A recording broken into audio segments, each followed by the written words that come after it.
pessoal, tudo jóia?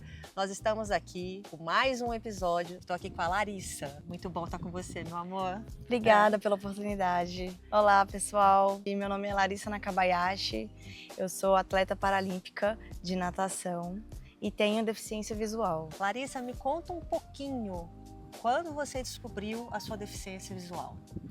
Foi por volta dos 6 anos de idade, quando eu comecei a ter os primeiros sinais de não enxergar o quadro, de não enxergar um livro na escola e encontrei as primeiras dificuldades, os primeiros desafios. E aos 9 anos, após 3 anos de busca incessante para o diagnóstico, a gente teve um pré-diagnóstico de síndrome de Stargardt. E Larissa, como que foi receber isso? Qual foi o sentimento? Porque, além de tudo, você era muito pequena. E o que passou na cabeça da Larissa? Assim, como eu era uma criança, foi uma sensação de eu não entender o que eu estava vivendo, o que eu estava passando. Eu não sabia o que era ser uma pessoa com deficiência. Até porque na época não era tratado como uma deficiência. Os médicos diziam que eu tinha chance de perder a visão total, mas que seria gradativo, seria um processo. Então, para mim foi, ao mesmo tempo que eu não estava entendendo, foi um pouco de choque, porque a minha mãe, ela teve uma reação de espanto, de susto. Então eu via o sofrimento dela, ao mesmo tempo eu tinha o meu sofrimento dentro de sala, na escola, o qual os colegas perguntavam o que eu tinha, por que eu não estava enxergando, quantos dedos tem aqui, mas um óculos não resolve. E eu, como uma criança, para conseguir responder essas perguntas era muito complicado. Nem eu não sabia o que eu tinha, eu só sabia explicar que eu não enxergava.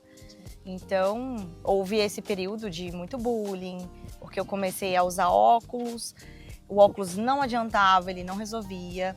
Então, mesmo com óculos, as pessoas vinham e falavam, mas você não está enxergando, o óculos não está adiantando? E eu precisava explicar que não, ele não estava fazendo a mínima diferença. Por ser muito nova, foi numa fase que, enquanto os coleguinhas estavam na escola, indo numa sexta-feira, levar brinquedo para se divertir. Eu metia atestado atrás de atestado, porque eu tinha que estar dentro dos consultórios, encarando exames e mais exames e sendo perfurada para ter os contrastes e muito nova, né?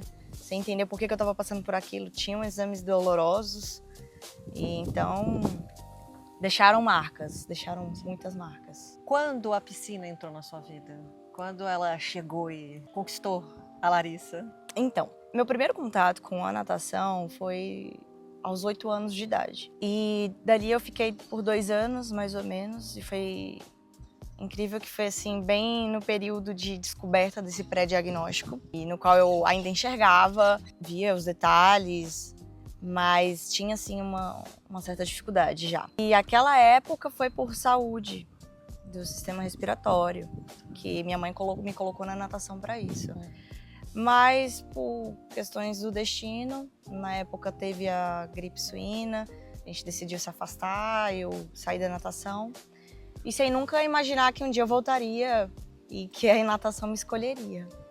Então, isso foi ali em 2008 para 2010. Quando foi em 2018, justamente após 8 anos, eu me vi de novo encarando as piscinas, mas dessa vez de uma forma totalmente diferente. Não era uma forma profissional, era assim como um hobby, mas também sem imaginar que um dia eu chegaria a competir profissionalmente e me tornar uma atleta e hoje em dia ser campeã brasileira.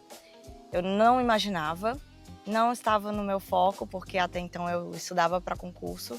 Meu sonho era ser servidora pública, não queria fazer faculdade e falei, vou me tornar uma servidora pública. E aí foi quando eu caí de paraquedas na natação, estava enfrentando uma depressão, me indicaram ir conhecer o Marcos Lima, que hoje é meu técnico, meu atual técnico desde aquela época. Hoje então já são 7 anos treinando com ele. E ali foi quando eu cheguei na natação, eram 2 dias apenas de treino. Depois de 2, 3 semanas, ele já falou que era para eu ir 3 vezes na semana. Quando completou ali um mês e meio, eu já me vi indo 4 vezes na semana, Com 2 meses já tava indo de segunda a sábado. E isso pra mim foi um pouco chocante, porque eu entrei querendo só um hobby, vou só esfriar a cabeça. Eu estudava para concurso de manhã, de tarde, de noite. E aquilo tava mexendo muito com a minha cabeça. Foi quando eu vim pra natação. E ele começou a plantar aquele desejo no meu coração, ver o meu talento e falar pra mim, você tem potencial, você vai estar em Paris, vamos focar, você vai conseguir. E foi assim incrível, porque ele acreditava em mim mais do que eu, até mesmo eu acreditava. E aí eu fui treinando, indo pra academia, e quando eu vi eu já tava treinando de manhã, de tarde e malhando à noite. E chocaram esses 2 sonhos, de ser servidora pública e de um dia conquistar um pódio no mundial. E eu falei, eu preciso tomar uma decisão, porque não dá pra querer abraçar o mundo. Então, assim, ambos segmentos haveriam, sim, as dificuldades, mas naquele momento eu não encarei como uma dificuldade. Eu queria só alcançar o meu sonho. E eu vi que eu querer abraçar o mundo ia me emperrar, eu ia travar. Eu não ia nem conquistar nada com excelência dentro do esporte e nem nada com excelência dentro do âmbito do serviço público. Então, eu precisei tomar uma decisão por mim mesma, enfrentar o mundo. Era muito chocante, as pessoas falam, mas que desperdício, você não quer uma faculdade, agora você quer deixar de estudar para concurso público e agora você quer se tornar atleta? Atleta não é ninguém na vida, não vai viver do quê? E naquele momento eu jamais imaginaria que eu encararia viagens e mais viagens e que eu teria que vender doce para chegar a pagar minha hospedagem, pagar meu transporte e minha alimentação. Eu não imaginava que um atleta de alto rendimento ele encararia muitas lesões, questões psicológicas. Então eu já tinha todas as minhas adversidades enquanto pessoa com deficiência visual. E dentro do esporte comecei a encarar outras. Para mim, ao mesmo tempo que foi chocante, eu falei, eu que escolhi, então vou seguir. Então ali foi quando eu entrei em 24 de julho de 2018. Quando foi ali em março para abril de 2019, eu fui para minha primeira competição, que foi um meeting, um regional em Uberlândia. E ali eu participei de 4 provas. E das 4 provas eu medalhei 3 pratas e 1 bronze. E eu falei, cara, é isso, eu tô no caminho. Mas até então eu continuei estudando. E foi quando aconteceu em outubro, foi em novembro de 2019, eu me tornei terceira do Brasil. Eu falei, eu tô no caminho certo. Então, um pouco mais de 1 ano e 3 meses, mais ou menos, eu me tornei terceira do Brasil. E eu falei, eu preciso escolher meu caminho. Até porque eu precisava dobrar a carga de treino. E eu já não tinha mais tempo para conciliar, até porque ambos segmentos eles precisam de disciplina, só que disciplina de um jeito diferente. Para o serviço público você vai sentar, você vai estudar, então você vai estar exercitando o cérebro. E no esporte você vai estar dando o seu máximo com o corpo, não que você não vai estar exercitando o seu cérebro.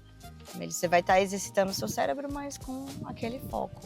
Né, a técnica, você entender um treino, você ter consciência do que você está fazendo e correr atrás do seu objetivo. Se você quer aquilo, você vai treinar para aquilo. Mesmo sentindo dor, mesmo você tendo lesões, mesmo com as adversidades do dia a dia, de não ter uma acessibilidade, até o desafio de você acordar muito cedo e falar, nossa, que dor, mas eu vou mesmo assim. Porque é lá que eu quero chegar. Foi quando eu falei, eu vou ter que deixar de estudar. Eu fiquei por uns 2 meses pensando o que eu ia fazer, chorei muito, foi um período muito difícil. Porque ou eu parava de treinar, ou eu parava de estudar. Já não estava mais casando.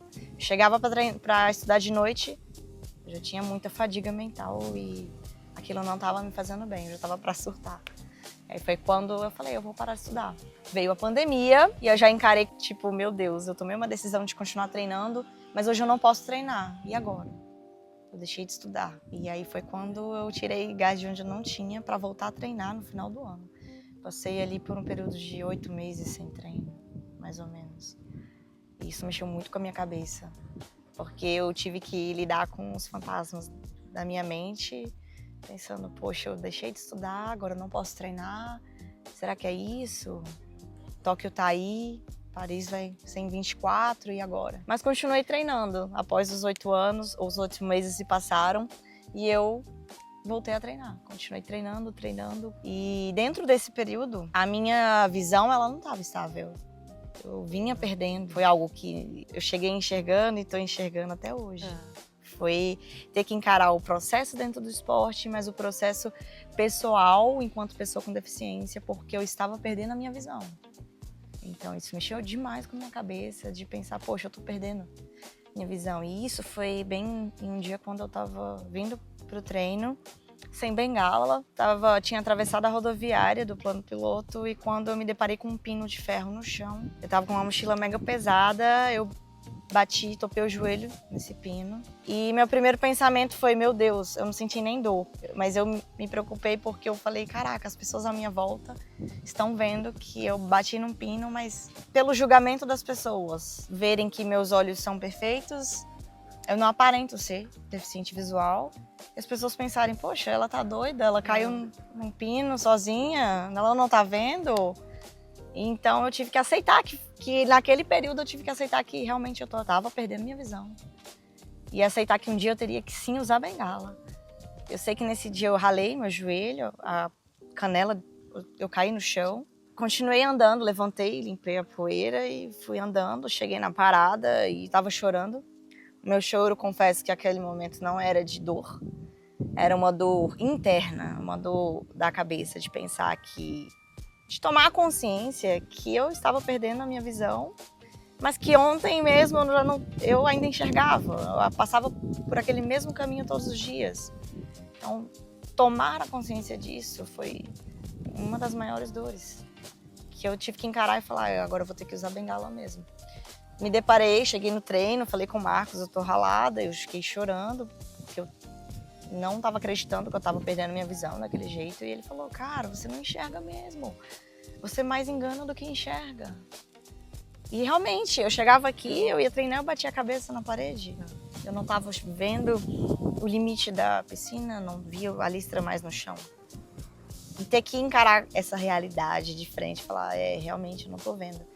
E saber que eu teria que cair de classe, porque quando eu entrei no esporte, na natação paralímpica, eu entrei como S12. A natação paralímpica, ela é dividida em categorias, em classes, do S1 até o S14. S1 e S10 são as pessoas com deficiência física. S11, 12 e 13 são as pessoas com deficiência visual. E o S14 é a pessoa com deficiência intelectual. E eu entrei na natação, eu era S12. Vamos dizer que uma pessoa com baixa visão. Então eu ainda tinha noção de algumas cores, tinha noção da listra estar passando no chão, quando eu chegava na parede. Só que um momento eu comecei a bater a cabeça, a não ver para onde eu estava nadando. E tive que encarar essa realidade. Foi quando eu tive que passar por uma classificação, um review, para poder descer de classe. Hoje eu sou o S11, pessoa com deficiência visual total. Então eu nado vendada. Os meus óculos, eles são opacos, preto. E eles são toda prova, quando eu saio, eles são revistados por um árbitro, para ver se não passa nenhum feixe de luz, não tem nada que vá fazer eu levar vantagem em cima dos outros atletas, da mesma categoria que a minha. E foi, assim, incrível, porque ao mesmo tempo que o esporte me deu todo esse choque, ele me trouxe a realização de um grande sonho também. Eu pude ter a oportunidade de fazer um exame de genética, que ele era R$10.000, eu não tinha condições, desde muito nova eu já não tinha condições. E acabou que um médico, ele me deu de presente esse exame. Justamente porque nessa classificação que eu fui, para cair de classe da S12 para o S11, eu preciso entrar num consultório com oftalmologistas. E foi quando eu passei por um assédio da oftalmo virar para mim, começar a rir da minha cara, porque eu não estava vendo. Porque meus olhos são perfeitos, então ela não acreditava que eu não estava vendo. E eu falando, não estou enxergando. Ah, mas que cor que tá aqui? Você tem que me falar se tá preto, se tá branco. E aí ela batia na perna e ria e falava, não é possível que você não tá vendo. E eu encarei esse assédio, me segurando muito. E foi quando um outro médico que estava na sala, ele viu aquilo acontecendo e falou, realmente ela tem um diagnóstico, síndrome de Stargardt, pelo manual de classificação do comitê, pelo regulamento, ela realmente tem que ser S12. Mas lá tem uma exceção, o S12 tem exceção. O síndrome de Stargardt, ele vai perdendo a visão. Tem pessoas que estabilizam e tem pessoas que perdem total. Independente do olho aparentar ou não. Porque a síndrome de Stargardt, ela compromete a retina, é o fundo dos olhos. Então, realmente não transparece. O meu olho, eu não tenho o estereótipo de uma pessoa cega. Meus olhos não são azuis ou cinza. Então, quando as pessoas se deparam com isso, já vem aquele julgamento. Ah, você tá fingindo. É um questionamento, e isso é diário. Às vezes eu tô com a bengala, as pessoas olham pra bengala, olham pro meu olho, olham pra bengala, olham pro meu olho e falam, não é possível. O que você tem? Ainda chegam a perguntar o que eu tenho. E aí foi quando o médico, ele tomou ciência do que estava acontecendo, ele interferiu e falou, não, a gente vai precisar de um exame de genética dela. E aí foi quando ele passou o contato de um dos médicos, que é o Dr. José Ronaldo, e ele abraçou meu caso e me deu de presente. Ele falou, não, eu vou te dar de presente, você paga a sua consulta, que no caso era 900, ele fez por 600. Eu saí daqui de Brasília, fui para Recife para fazer esse exame de genética, foi a realização de um grande sonho. Porque acho que uma das maiores dores para mim sempre foi passar por 17 anos da minha vida sem saber o que eu tinha, realmente. Então o esporte, ele abriu várias portas. Essa foi uma delas, e claro, várias outras, como, por exemplo, conseguir ir para mundiais. Após isso, eu consegui ir para mundiais, mesmo que por conta própria, fazendo vaquinha, rifa, vendendo doce. Mas eu sempre tive muito de cabeça erguida, com foco, sabendo o que eu quero e onde eu quero chegar. Emocionei! É muito bom escutar a sua história, o seu esforço, isso é maravilhoso. A sua dedicação extraordinária. Eu já conheci um pouquinho, mas eu não sabia de todos esses detalhes. É linda a sua força, o seu brilho, ver que você realmente gosta do que você faz. É isso que a gente precisa. A sua dedicação, na hora que você passou a sua agenda pra gente, olha o meu horário, eu falei, gente, essa agenda dessa mulher, ela treina, corre atrás, e ainda depois você tem que pensar na hora que você for para um campeonato, tá, eu vou lá competir. Não, competir. Você ainda tem que ir atrás, correr atrás do dinheiro de um patrocínio de gente, preciso de ajuda e virar ainda nos 30. É uma superação diária, todos os dias, todo momento. Larissa, você comentou duas coisas, eu queria aprofundar um pouquinho mais.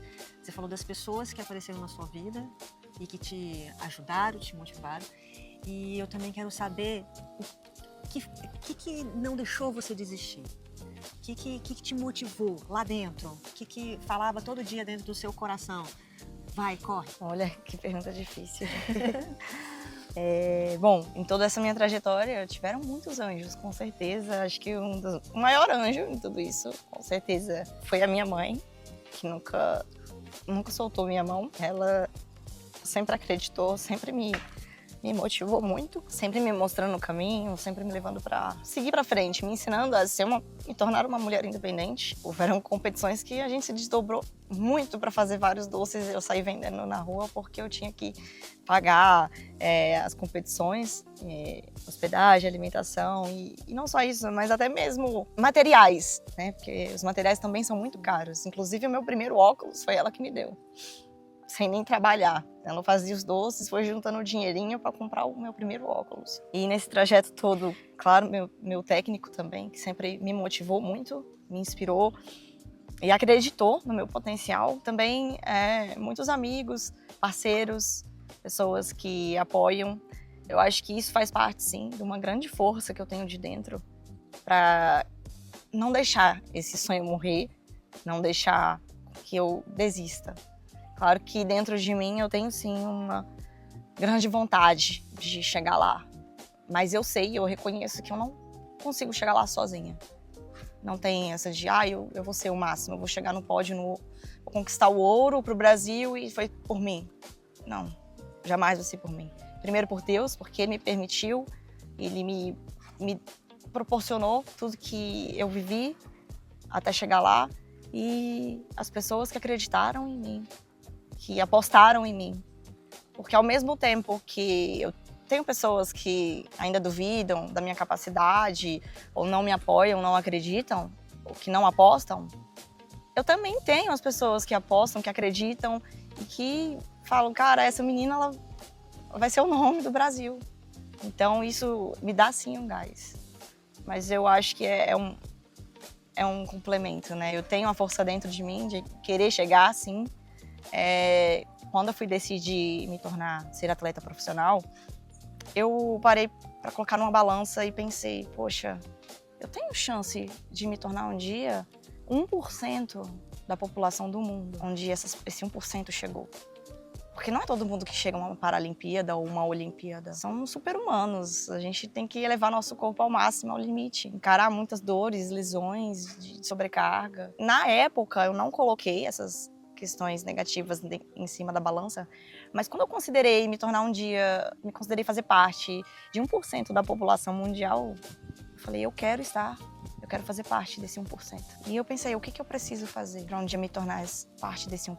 Eu preciso focar. E não dá para abraçar o mundo. Eu queria fazer tudo, não dava para fazer tudo. Assim, às vezes a gente olha para trás, bate um arrependimento de talvez, poxa, por que eu saí da natação quando eu era nova? Mas eu acredito que tudo precisa acontecer quando tem que acontecer. Nesse meio todo, eu tive que encarar meus trajes pela primeira vez sendo rasgado, porque ele já estava mais velho. E independente do traje estar velho ou não, depende muito do jeito, da técnica, como você veste. Então, eu precisei passar pela primeira vez de um traje sendo rasgado. Um traje é R$3.000. Eu tinha 2. E na mesma competição, pela primeira vez eu rasguei um traje na minha prova principal. Mas mesmo assim, eu fui lá, passei meu batom vermelho, o Marcos me botou pra cima e falou, vamos garota, você treinou pra isso, vamos. E eu subi no bloco e tudo sumiu. É como ele sempre fala, você é uma fênix. Você sobe no bloco, você vira uma fênix. Você tira uma força de dentro de você que ninguém imagina. E eu vou pra cima mesmo. E quando eu acabo a prova, aí eu deixo o mundo cair. Que aí eu falo, pronto, fiz o que eu tinha que fazer. Meu dever foi cumprido. E após essa principal prova, eu fui trocar de traje. Colocar meu segundo e último traje. Foi quando o traje rasgou de novo. O segundo e último traje rasgou. E aquilo já caiu como uma crise dentro de mim, porque eu ralei para poder comprar o traje. Foram 2 trajes que eu tinha e eu me vi numa situação que eu não tinha mais os trajes. E aquilo mexeu com a minha cabeça. Então, assim, eu vejo que se eu ainda não consegui ir para uma Paralimpíada, é porque não foi o momento. Eu enxergo tudo como se eu fosse um diamante bruto e que eu tô sendo lapidada dia após dia. Porque imagina se eu chego numa Paralimpíada, no Mundial, pela seleção brasileira, e eu me deparo com um traje rasgado e eu desabo. Então até lá eu tenho que estar preparada até para isso. Para encarar todas as adversidades, enquanto pessoa com deficiência visual e as adversidades dentro do esporte como atleta. Larissa, agora, o mundo inteiro está te escutando, você tem que deixar uma mensagem. O que a Larissa quer passar? Apesar de todos os meus desafios e adversidades, eu tenho comigo uma frase, por incrível que pareça, é do Phelps, um nadador que eu admiro demais. Tem uma frase que ele sempre fala, se você quer fazer coisas extraordinárias, você precisa fazer sacrifícios extraordinários. Então eu acredito muito nisso. E você é extraordinária, lembra disso. Sempre, quando você for entrar na piscina. Obrigada. Eu que agradeço, meu amor. Muito obrigada mesmo. Muito obrigada.